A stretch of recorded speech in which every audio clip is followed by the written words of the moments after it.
रसिका हो नमस्कार. साहित्य दर्पण ह्या कार्यक्रमात तुमचं स्वागत.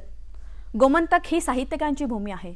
ह्या मातीचा कण कण इकडे जन्मास आलेले कवी साहित्यिक ह्याने पुनीत आणि पावन झालेला आहे. समाजाला सत्याचे भान देणारे भविष्याचे वेध देणारे साहित्यिक इथे जन्माला आले. असेच एक साहित्यिक श्री गजानन देसाई आमच्यामध्ये आज आहे, जे साखळीतील अर्ध ग्रामीण आणि अर्ध शहरी भागातून आलेले आहेत. त्यांच्याबद्दल आम्ही आज जाणून घेऊया.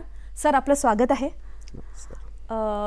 पुढे जाताना सरांबद्दल आपण थोडं जाणून घेऊया. सर, तुमच्याबद्दल सांगा, तुमचा जन्म किंवा जे तुम्ही आज लेखक झाला, तुमचा बॅकग्राऊंड, तुम्ही कुठून आलात हे कळणं खूप गरजेचं आहे सगळ्यांना, कारण तुम्ही एक गोमंतकातून एक मराठी साहित्यिक आहात.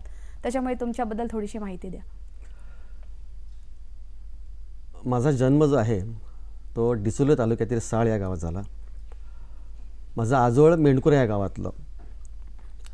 माझे वडील मायनिंग कंपनीमध्ये कामाला होते, नोकरीला होते. त्यामुळे नंतर आम्ही सर्वजण कोठंबी या गावात शिफ्ट झालो. त्या कोठंबी गावात मी काही वर्ष राहिल्यानंतर आम्ही वेळेगेला स्थायिक झालो आणि वेळेगेहून नंतर आम्ही साखळीला, सो असा माझा प्रवास आहे. तर माझ्या लेखनाबद्दल सांगायचं झालं तर सुरुवात जी माझी आहे, माझा जन्म साळ या गावात झाल्या कारणानं संपूर्ण माझे जे काही अनुभव वगैरे आहेत, सगळे अनुभव मला ह्या खेडेगावातून मी काही जे काय अनुभवलो ते सगळं मी माझ्या लेखनामध्ये आणण्याचा मी प्रयत्न केला. सो सगळ्या म्हणजे जे कथा जे आहेत आणि नंतर कादंबरीसुद्धा, हे सगळे तिथनं जन्माला आले. म्हणजे सर, तुमच्या पिढीतली सगळ्यांची जी शिक्षण आहे व्यवस्था, ती पहिली मराठीतून, आमच्या गोव्यातील सगळ्यांची नंतर इंग्रजीतून आणि कोकणी भाषेचं प्रभुत्व, ह्या सगळ्यामुळे गोव्यात चांगले आम्ही साहित्यिक पाहतो. त्याचाच एक भाग म्हणून मला वाटतं तुमच्या कुळागर, धालो, स्त्री मनाची अभिव्यक्ती, नियोग, ऑरबिन अशी बरीचशी पुस्तके प्रकाशित झाली. मग तुम्हाला नक्की गद्य लेखनाची आवड ही कधीपासून सुरुवात झाली तुमच्या आयुष्यात? गद्य लेखनाची सुरुवात म्हणजे ही वाचनानंच झाली. सुरुवातीला मी चांदोबा वाचायचो. एक महिना गेला की मला एक ओढ लागायची की चांदोबा वाचनाची. मी वडिलांच्या मागेच लागायचो की आता चांदोबा कधी येणार असे मला अक्षरशः एक हुरहुर लागून राहायची. ह्या चांदोबाने माझ्या सुरुवातीला वाचन सुरू झालं. मी रामायण जे आहे ते रामायण मी सुरुवातीला पहिल्यांदा वाचलं ते चांदोबामधून. तिथे मला अजूनही आठवतं, म्हणजे रावण ज्यावेळी सीतेला पळवून नेतो असं जे एक चित्र होतं ते अजूनही माझ्या मनात आहे, माझ्या डोळ्यासमोर आहे. सो तिथनं वाचनाला सुरुवात झाली. आणि दुसरी गोष्ट म्हणजे माझ्या वडिलांना वाचनाची खूप आवड होती. वाचनाची जे वेड आहे ते मी वडिलांकडून घेतलं. ते कादंबऱ्या वाचायचे. तर त्याने जे कादंबरी आणलेली, मला वाटतं जवळजवळ वयाच्या मी 5वीत असताना मी पहिली कादंबरी वाचली. ती जवळजवळ 300 पानांची असेल. अरे बापरे. आणि बाबा कदमची कादंबरी, मला नावसुद्धा आठवतं, तुफान नावाची कादंबरी. आणि मी जवळजवळ ती 15-20 दिवस लागून ती वाचलेली. आणि वडिलांनासुद्धा कौतुक की हा काहीतरी वाचतोय म्हणून, त्याने का मला अडवलं वगैरे नाही. सो माझ्या ते गद्यलेखनाची सुरुवात तिथून झाली खरं म्हणजे. आता शाळेत खरं म्हणजे आम्ही काय करायचो की आम्हाला कविता वगैरे आम्ही शिकायचो. ती कवितासुद्धा मी म्हणत मला आवडायच्या, पण का कोणास ठाऊक मी गद्यलेखनाकडेच वळलो.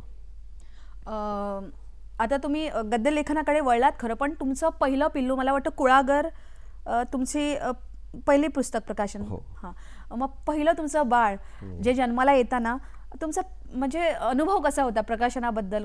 कुठच्या प्रकाशनाकडे जावं, ह्या सगळ्या गोष्टी एका जे आता बघत असतील नवोदित लेखक त्यांच्यासाठी खूप इम्पॉर्टंट असेल हे जाणणं. मग तो तुमचा किंवा तुम्हाला गाईड कोणी केलं, कुठच्या प्रकाशनाकडे जावं, कसं जावं, काय, हा तुमचा पूर्ण प्रवास कसा होता? असं सांगायचं म्हणजे पुस्तक वाचत असताना, म्हणजे कादंबऱ्या वाचत असताना तुला सांगतो मी जवळजवळ 10वीत पोचेपर्यंत जवळजवळ 150 कादंबऱ्या वाचलेल्या.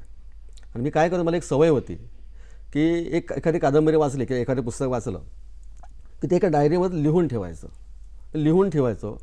आणि 10वी ज्यावेळी मी पूर्ण केली, 11वीत पोचलो, त्यावेळी जवळजवळ 150 कादंबऱ्या मी वाचून संपवलेल्या त्या काळात. म्हणजे 5वीला आम्ही असताना सुरुवात केलेली. त्यामुळे झालं काय की माझी मराठी जी आहे ना, ती मराठी चांगली झाली, सुधारली. आणि मला पण मग वाटू लागलं की हे सगळे चांगले चांगले लेखक वगैरे आहेत. 10वीत असताना आम्ही मधु मंगेश कर्णिकांची चोरी ही कथा वगैरे आम्हाला होती. हे काहीतरी लिहितात त्याप्रमाणे आपण हे काय का लिहू नये असं म्हणून मी सुरुवात केली.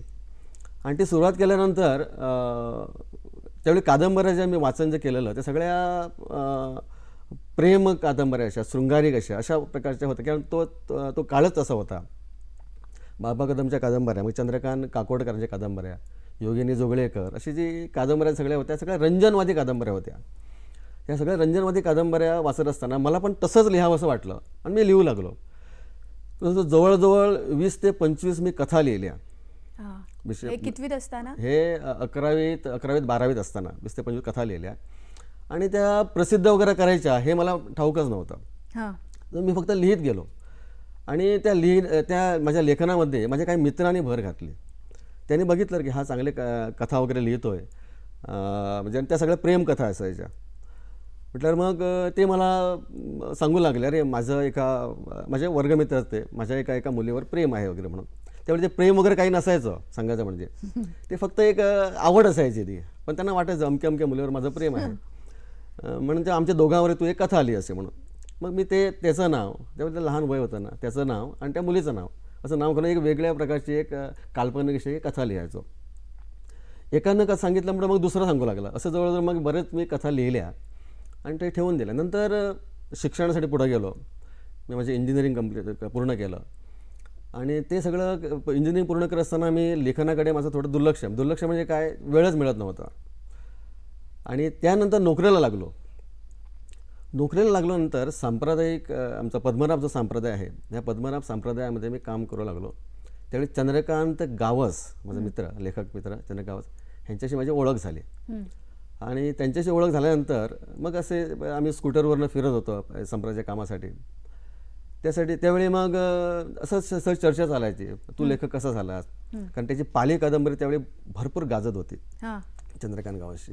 आणि बकुळीची फुलं असे म्हणजे सदर नवप्रभामध्ये सुरू होतं, ते मी वाचत होतो.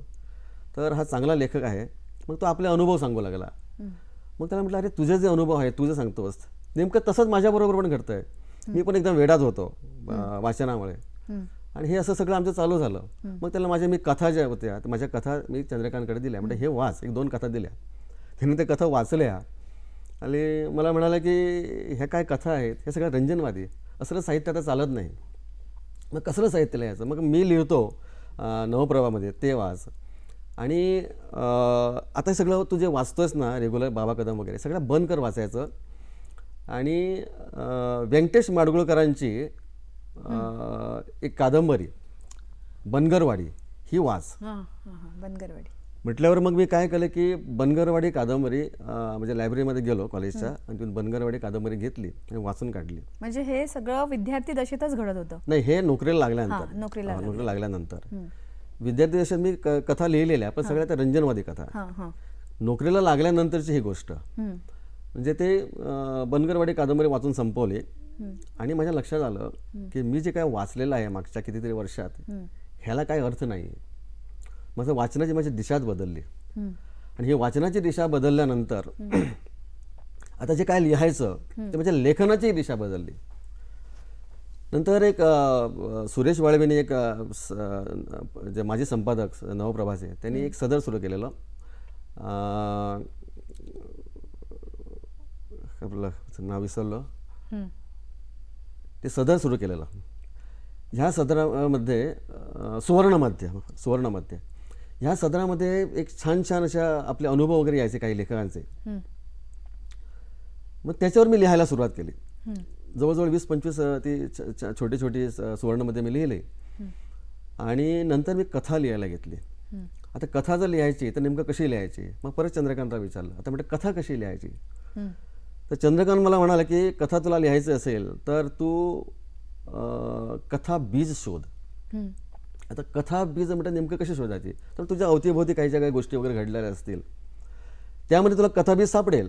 आणि त्या कथाबीजामध्ये नंतर कथा ज्या आहेत त्या अशा फुलवत जायची कथा. ते कथाबीज छोटंसं असेल, काहीतरी एक साधं असेल. मी म्हटलं कथाबीज कुठलं असेल. तर त्याने मला एक उदाहरण सांगितलं.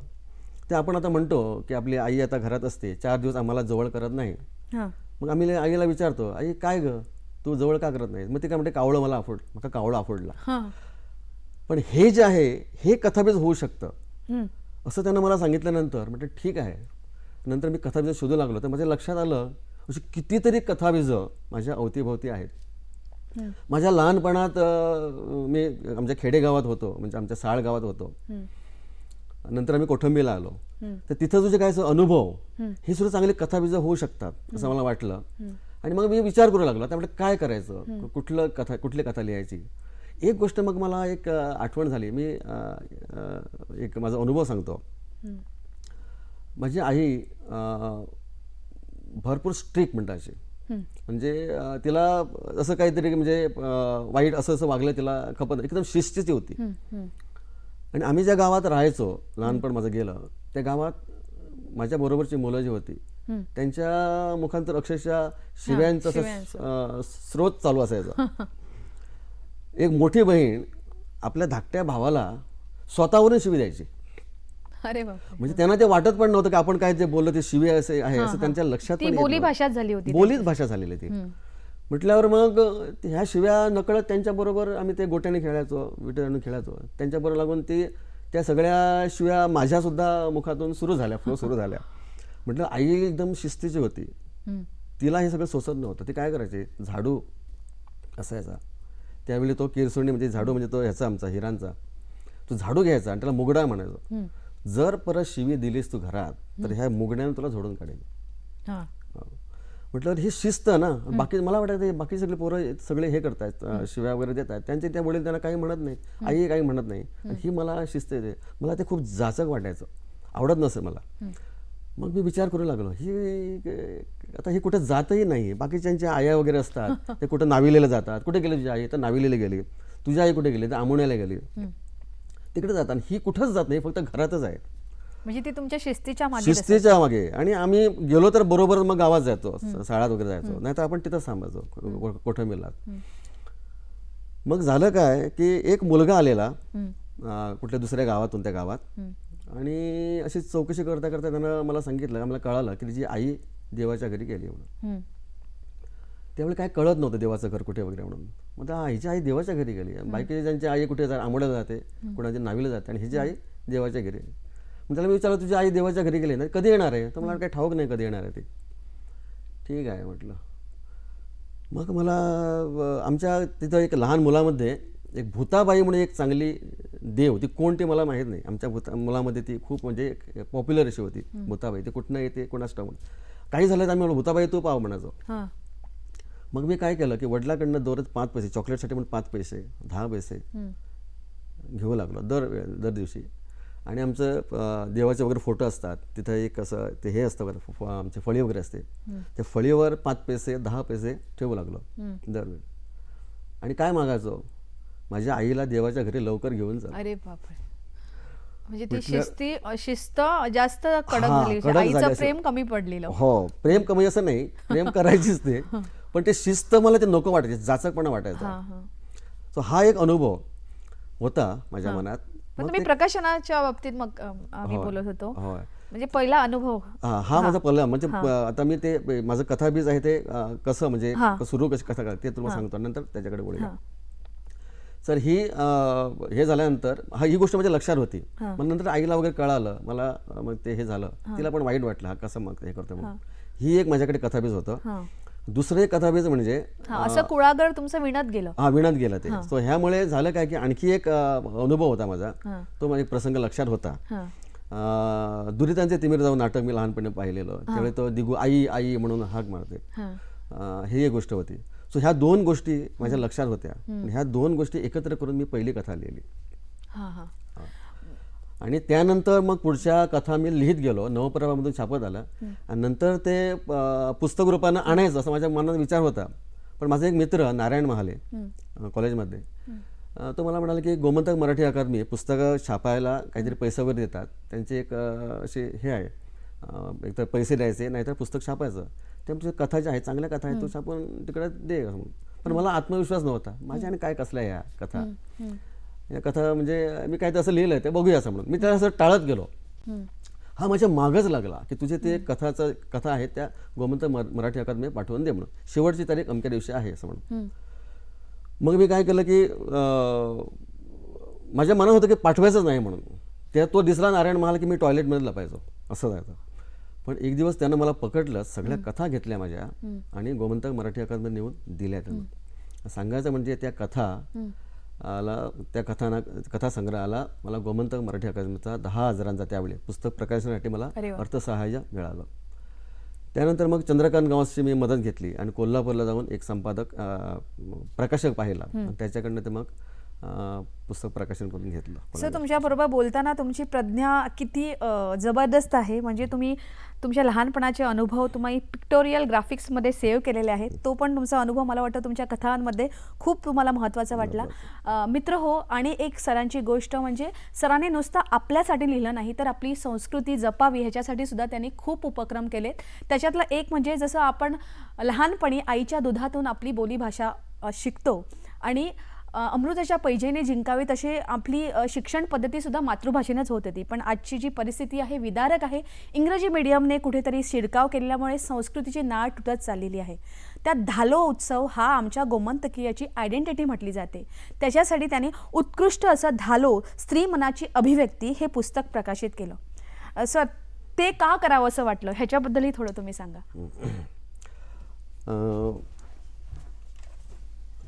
आम्ही ज्यावेळी त्या कोठंबी गावातच होतो त्यावेळी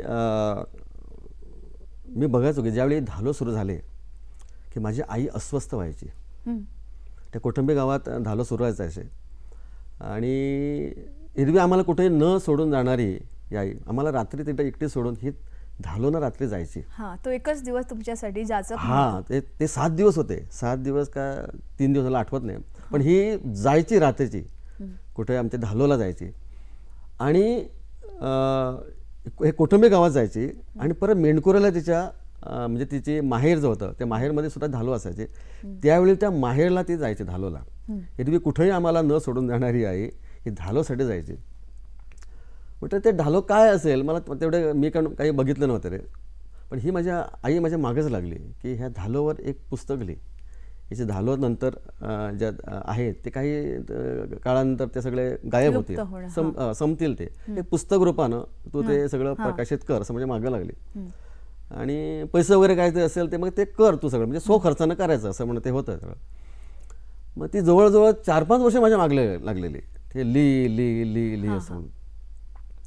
पण एका वर्षी मी ठरवलं की चल आता ते लिहून काढायचं असं म्हणून मी मग तिलाच घेतलं आणि त्या मेणकुरे गावात गेलो आणि त्यांच्याशी त्या बायका तिथं त्या धालो उत्सव हे करतात त्यांच्याकडे गेलो तिथं आणि त्यांच्याकडून ते घेऊन म्हणजे ते आता कलेक्शन सगळं करायचं ना ते सुरू केलं. सुरुवातीला मला काय वाटलेलं की एक छोटीशी एक आरती संग्रह वगैरे तसा काहीतरी एक तो पुस्तक होईल असं मला वाटलेलं.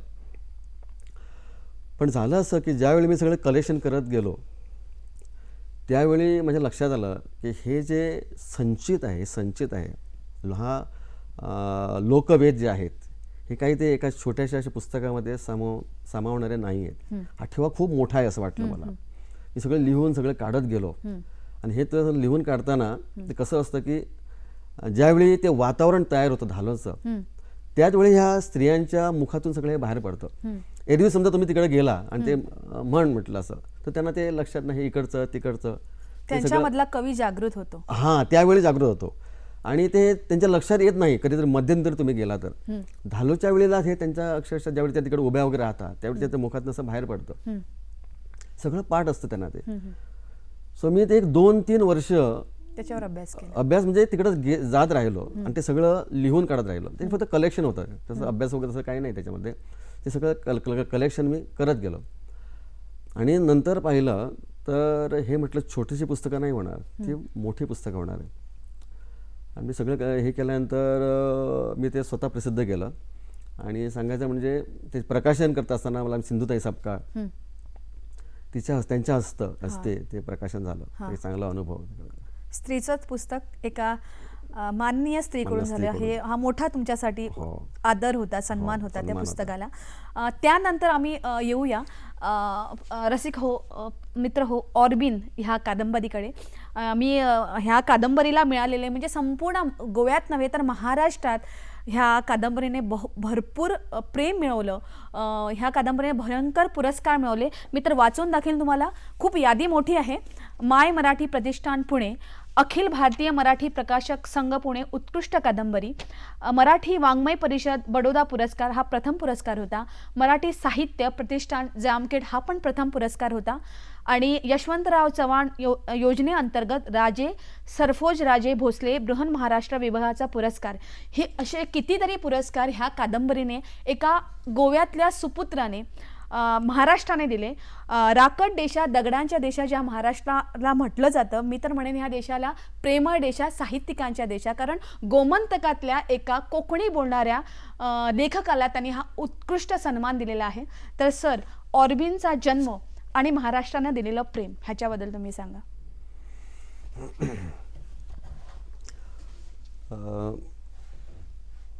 ह्या खाण जीवनावर, मायनिंगच्या जीवनावर अवघीच काही पुस्तकं प्रकाशित झालेली आहेत.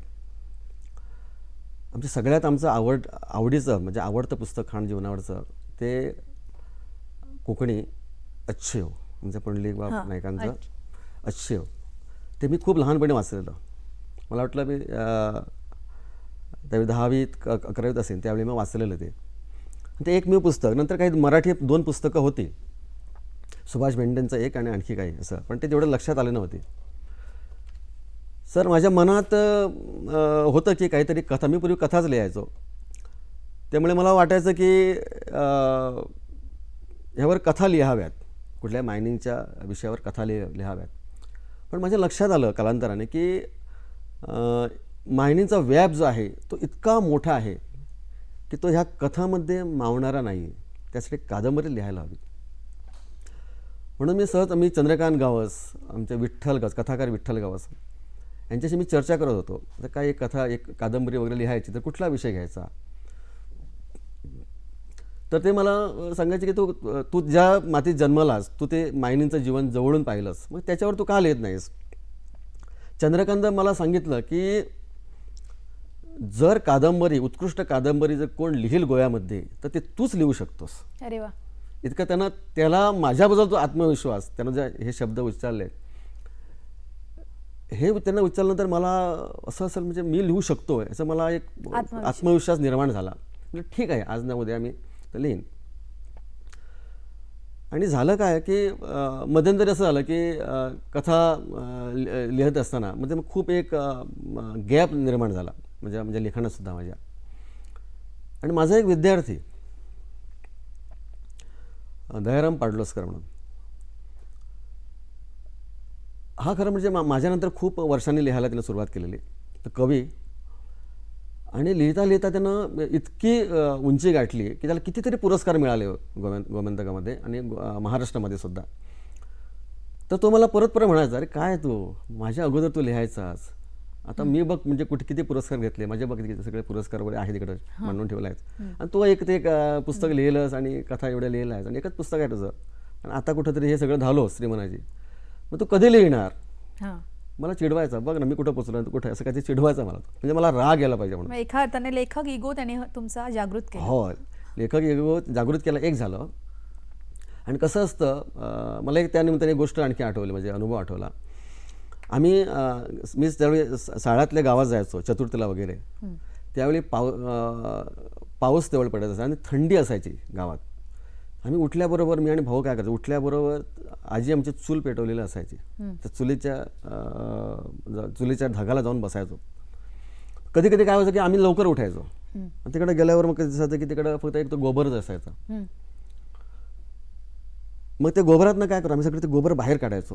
बाहेर काढल्यानंतर तिकडे मग एक आदल्या दिवसाची असं स्पार इंगळी तिकडे असायची, मग ती मग ह्याच्यावर आमच्या काथ्यावर घ्यायचो, फुंकर मारायचो, आणि मग ती अग्नी तो परत प्रज्वलित व्हायचा. तसं काहीसर माझ्या बाबतीत घडलं. माझं जवळजवळ ते लिखाण जे आहे ते असं कुठेतरी दबून राहिलेलं. आज कुठेतरी इंगळी होती, कोण कोण विचारे काय झालं कुळागर नंतर, काहीच नाही तुझं, काहीच नाही, कोण कोण विचारायचे. त्याच्यावर आमच्या स्नेहा मामरे सुद्धा होत्या, मला विचारायच्या. मग त्यांना मी असं सांगायचो काहीतरी, मी कादंबरी लिहीन असं सांगायचो. पण ह्यानं मला अक्षरशः असं उचकून लावलं की काय तू, आणि मला जे सांगितलं, मी लिहायला घेतली कादंबरी, 50 पानं माझी पूर्ण झालीत असं त्यांना मला सांगितलं. म्हटल्यावर मग मी विचार, अरे आहे ना, कथा लिहिल्या, हा कविता लिहितो, आता कादंबरी लिहितो आणि मी इथंच मागे राहिलो. मी उठलो, बाजारात गेलो, 400 पानाचं एक वही आणली आणि बसलो. संकल्प केला, आता म्हटलं लिहिणारच म्हणून लिहायला बसलो. ज्यावेळी मी कादंबरी लिहिणं आणि कुठली लिहायची ठरलेलं, मायनिंगवर लिहायची म्हणून माझा एक अनुभव, त्यावेळेस असं लक्षात आलं की ही आता मी कादंबरी लिहायला सुरुवात करणार खरं, पण जी कशी लिहायची, कुठनं सुरुवात करायची, काय करायचं. समजा आपण एक रेग्युलर जी आपण त्या कादंबरी कशी असते की एक पात्र असतं, एक तो नायक असतो, ते नायक सरळ तो म्हणजे मध्यवर्ती असतो आणि मग तो सरळ असं खाली येतो आणि त्याला मग सगळे फाटे असं एक कादंबरीचा एक त्याच्या भोवती फिरत असतं, अशी एक साधारणशी एक कादंबरी असते. पण मला तसे लिहायची नव्हती. मला कशी लिहायची होती की मला इतकी म्हणजे पात्र एकट्याला कोणातरी मला नायक करायचा नव्हता. संपूर्ण जी मायनिंग जी एरिया आहे, हे खाण जे आहे, त्या खाण्यालाच मला हे करायचं होतं, म्हणजे नायक करायचा होता. तशा दृष्टीनं मी मग विचार सुरुवात केली आणि हे करत असताना कितीतरी पात्र म्हणजे अशी अवतीभोवती नाचायला लागली अक्षरशः की मला ह्या कादंबरी मला स्थान दे, मला स्थान दे, मला स्थान दे. ज्यावेळी तुम्ही बसता त्यावेळी तुम्ही एका वेगळ्या धुंदीत जाता लिखाणाच्या. ते अक्षरशः मी त्या धुंदीत गेलो. नंतर मला बाहेरचं मला म्हणजे घरात आहे ना, म्हणजे कादंबरी लिहायची म्हणजे कसं असं की बैठक हवी असते. कथा तुम्ही काहीतरी लिहू शकता 1-2 दिवसात. कादंबरी लिहायची असेल तर बैठक महत्त्वाची असते. आणि परत समजा बायकोनं सांगितलं बाजारात जाऊन हे आण, बाजारात जाऊन ते आण, मग ते सगळं असं कर तुम्ही कसं करीत राहिला तर तुमची कादंबरी कधी पूर्ण होणार नाही. तुमच्या बायकोनं केलं नसेल. नाही, मी सांगितलं, बजावून सांगितलं, मी आता कादंबरी लिहायला बसलोय, मला कुठे अजिबात डिस्टर्ब करायचं नाहीये, तुला काय पाहिजे त्याला मला सांग, मी आत्ता आणतो. मी सगळं रेशन वगैरे जे काय सामान आणायचं होतं ते सगळं आणून स्टॉक करून ठेवलं. बरं, 1 महिनाभर तरी मला परत तिकडे जायचं नाही असं म्हणून. आणि त्या धुंदीत गेलो. आता कादंबरीचे कुठले पात्र, आणि एक पात्र मी सगळे लिहून काढली. कुठले पात्र किती आहेत, किती पात्र मला आता माझ्या लक्षात आहेत, काय कोण पात्र काय करतात. जवळजवळ 100 ते 150 पात्र झाले. आता 100 ते 150 पात्रांना ह्या कादंबरीमध्ये स्थान द्यायचं कसं, असं मला एक विचार पडला. मग आणखी म्हटलं प्रयोग करूया. आणि ते समविचारी पात्र असे दिसतात, ते समविचारी पात्रांना एकत्र आणलं आणि एक पात्र तयार केलं. म्हणजे 3 पात्र जे आहेत ते 3 पात्र गुण हेरून एका पात्रामध्ये, एक पात्र चांगले किंवा वाईट, म्हणजे बाबा हे आता हा वाईट गुण आहे तो त्या चांगल्या कुठल्या माणसामध्ये फिट होतो, तर ह्या माणसाला फिट होतं. तिकडे बाळू म्हणून एक तिथं हे आहे कॅरेक्टर आहे. ते बाळू हे ऍक्च्युअली एक नाही, ते बाळू 3 आहेत. ते 3ही एकीकडे गेलं मी ते असं ते असे म्हणून एक पात्र. नंतर लक्षात आलं की हे तर 150-100 पात्र आहेत, की मग ते पात्र कमी झाले, थोडे कमी झाले. आणि मग ही कादंबरी सगळी घडत गेले. आणि ही कादंबरी लिहिली, मी एका धुंदीत लिहिली. 2.5 महिने मला लागले कादंबरी लिहायला. आणि ते पूर्ण झाली. आणि आता तुमच्या समोर मला एक साशंकता होती की कादंबरीच होईल की आणखी काहीतरी होईल. आणि आपण करायला जातो गणपती आणि होतं माकड असं म्हणताना, तसं काहीतरी झालं म्हणजे नाही झालं म्हणजे मिळवलं असं वाटत होतं. पण झाली ती कादंबरी आणि लोकांनी कौतुक केलं झाली आणि खूपच सुंदर झाली. म्हणजे तुमच्या फॅमिलीचा पण तेवढाच वाटा होता. म्हणजे behind every successful man there is a woman. माझे वडील त्यावेळी होते. ते वडील मला चहा आणून मध्ये काही खावं आणून ते असं सर द्यायचे, पण ते डिस्टर्ब करत नव्हते. रसिक हो, सर हे अष्टपैलू व्यक्तिमत्व आहेत. त्यांनी खूप लघुपटामध्ये सुद्धा काम केलेलं आहे आणि त्यांना जे जवळून ओळखतात, मीही त्यांना जवळून ओळखते, त्यांच्याबद्दल सांगायचं म्हणजे ते एक बुद्धीचं, कलेचं, वाक्यचातुर्याचं तुम्ही एक जिवंत प्रतीक आहात. मी असं म्हणेन की श्री गजाननाने ह्या गजाननानं शब्दसंपदेनं परिपूर्ण केलेलं आहे. म्हणूनच हल्ली त्यांच्या नवप्रभामध्ये सर काय नाव आहे तुमचं, दवबिंदू ह्या सदराखाली व्यक्तिचित्र रंगवतात. आणि ती व्यक्तिचित्र ज्यांनी वाचली आहेत त्यांना अक्षरशः त्याने वेड लावलेला आहे. सर त्याच्याबद्दल तुम्ही सांगा. म्हणजे हुबेहूब एखाद्या व्यक्तीमधलं शब्दांकन करणं ही कला तुम्हाला सुद्धा कशी अवगत आली? कादंबरीवरून हे सुद्धा करणं म्हणजे मल्टी टॅलेंटेड आम्ही एक लेखक गोव्यात पाहू शकतो. तर त्याच्यावर तुम्ही थोडंसं बोला. सध्या व्यक्ती वाचणं हा माझा म्हणजे जुनी आवड आहे. ते लहानपणापासून एक समोर माणूस आला की त्या माणसाला वाचणं हे माझं आवडतं काम. सो अशी लहानपणापासून जे ज्या काही व्यक्ती माझ्या म्हणजे माझ्या सहवासात आल्या ह्यांचं मी निरीक्षण करत गेलो. आता तू समोर बसली आहेस की पण सिद्धी कशी आहे, सिद्धीचे चांगले गुण काय आहेत, काय आणि वाईट गुण काय आहेत. वाईट गुण असं म्हणत नाही मी, चांगले वाईट असे सगळीकडे असतात. जे कुठले चांगले आणि कुठले वाईट हे आपण ठरवायचे. पण त्या प्रत्येक माणसाकडनं पॉझिटिव्ह चांगले गुण ते आपण कसे घ्यावेत ह्याचा मी कायम विचार करत गेलो. म्हणून शेवटी बऱ्याच वेळा असं होत गेलं की कुठलाही माणूस असेल की त्या माणसातले चांगलेच गुण मला दिसू लागले. आणि मी असं म्हणतो की बरे वाईट गुण सगळ्याकडे असतात.